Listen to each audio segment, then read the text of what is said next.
Kevin Kiermaier was asked a couple of questions about his upcoming free agency this offseason, and he had some interesting things to say. Now, an article came out that said he would be willing to join the Yankees if they were to offer him a contract. However, Kevin Kiermaier was not happy with the way that that article portrayed his comments, so I'll break that down on this episode of Jay's Digest, as well as Ricky Tiedemann. He was unbelievable in his AAA debut. That's probably it for him with the Bisons, as he's going to be headed to the Arizona Fall League, but what a debut it was. So stay tuned for what's coming up next.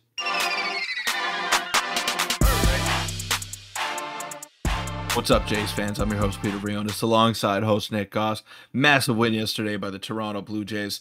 I mean, they're going for the series win today at the Trop. Can't believe we're saying that just one game into the series, but it is what it is, and they're 4 wins away from essentially wrapping up a playoff spot. Now, Seattle lost yesterday, so we're hoping for a Texas Rangers sweep as well to kind of facilitate the Jays getting into the playoffs.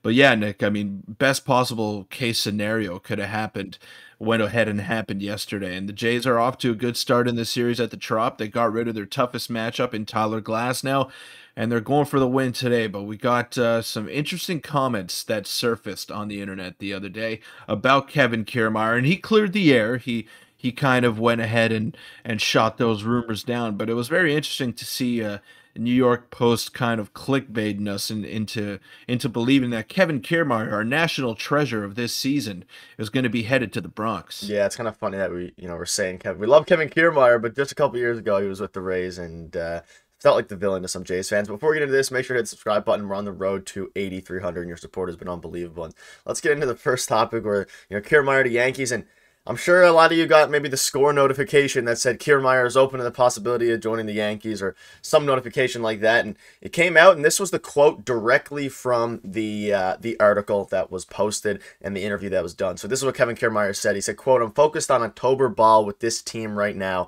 I'm having a blast playing for the Blue Jays. Obviously, the grass is better on my knees, but the training staff has done a great job keeping me healthy. I love it here, but I'll worry about the off-season in the off-season." And, the article goes on to say, and realistically, Kevin Kiermaier didn't necessarily say that he wants to join, the Yankees, or that he's going to sign a contract or anything with the Yankees. He was kind of just saying that, if they were to offer him a contract, maybe he'd consider it, because he does like to stay in the AL East, which is a big thing about what he said, and he wants to ideally get on some grass. And then we had people were kind of going at Kiermaier before we cleared the air, but saying it's late September, your team is fighting for a postseason, you're talking about free agency, what is Kiermaier doing? I don't really blame Kiermaier too much. I mean, he got asked the question, and I guess he could have, refused to answer, but I mean, ultimately he said what was on his mind, and he did give credit to the Jays where it was due. But I don't know, a bit of a weird thing, but I think he did clear the air a little bit, and the article was very, very construed a little bit in the Yankees' favor in this case.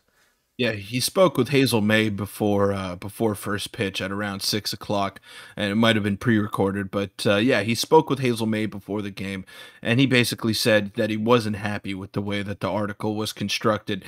And of course, I mean, you're obviously going to consider the Yankees as a free agent destination if you're going to go out there and get paid.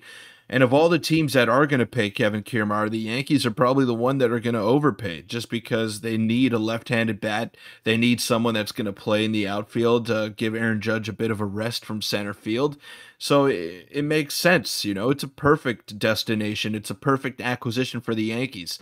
Someone that's a career 240 hitter that's going to go there and hit 220, and then the fan base is going to start to hate him all over again. It's just a vicious cycle in the Bronx, but that's the way they work. They don't go for the big time free agents. It's just not the way that the Yankees have been constructed as of late. I mean, obviously they re-signed Aaron Judge to that massive deal, but they haven't been one to go out and pay 200 million for a free agent. So yeah, I mean, it's definitely a realistic target for them, but Kevin Kiermaier is going to be realistic for a lot of other teams, and there's going to be a lot of suitors. I think he handled it okay.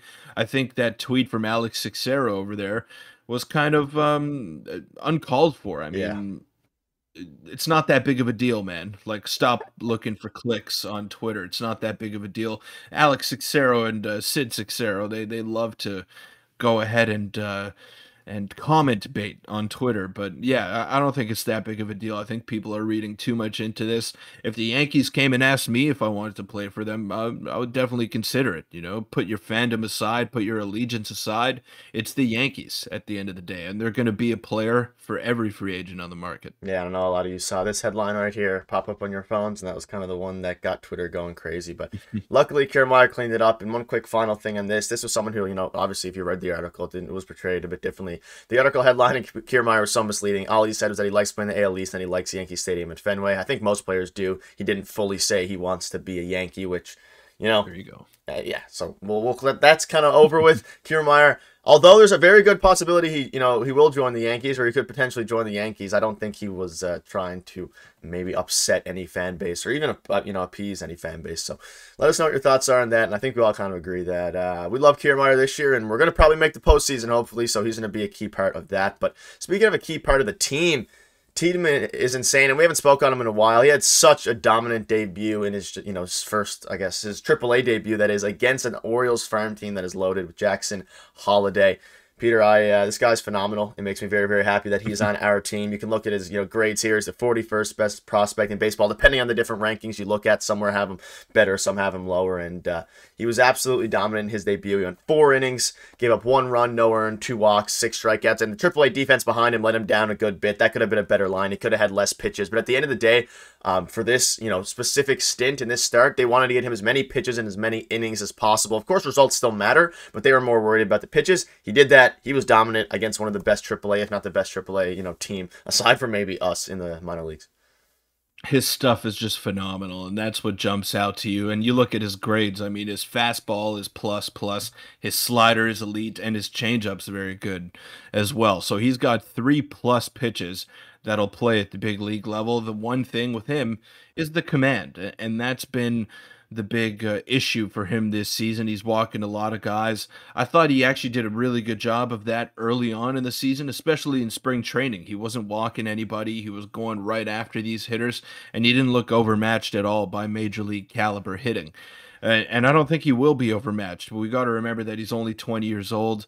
He's probably going to start the year in AAA next year and maybe be a midseason call-up if he is pitching well over there. But it's all about building up his workload, and he's only at 75 pitches. That's about his max that he's going to reach right now. So if he does want to make the major league club next year at some point in the season, he's probably going to have to get to the 85 to 90 threshold just to be able to be reliable. I mean, yeah, it's great to have him out there for 75 pitches, and it's great to see that stuff over the course of 4 innings, but you're putting your bullpen in a bad spot. So he's got to be fully ready. I'm sure the Jays are not going to rush him at all. They want him to get all those reps in AAA, and let's see how he does in the Arizona Fall League. He's going to play against some big-time prospects over there. He's got big-time stuff. Might have the best stuff in the entire organization, and that's not even putting it lightly. He's that good. He's that talented. It's all about staying healthy and putting it all together over the course of a full season for Tiedemann now.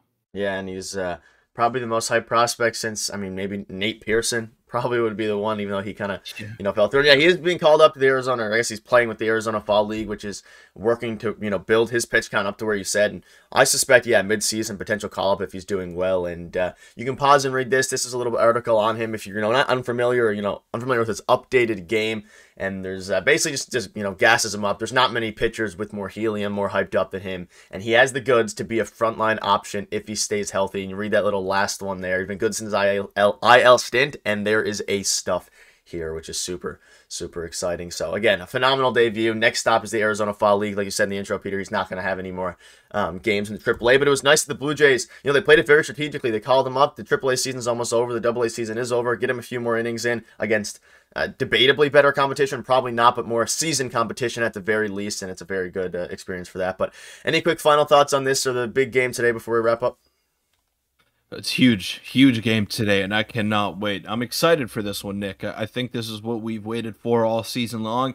The Blue Jays, ever since that Texas series, and I know we were quick to write them off, and I'll give them their flowers, man. Yeah. They've looked really good ever since that Texas Rangers series, and they've stepped it up here. They look like a team that is gearing up for the postseason. They know what's in front of them. They know that they have to take care of business. and they know what it's going to take to go ahead and play some postseason baseball. Now, we don't know who they're going to see in the first round. It's looking like it's going to be the Tampa Bay Rays, unfortunately.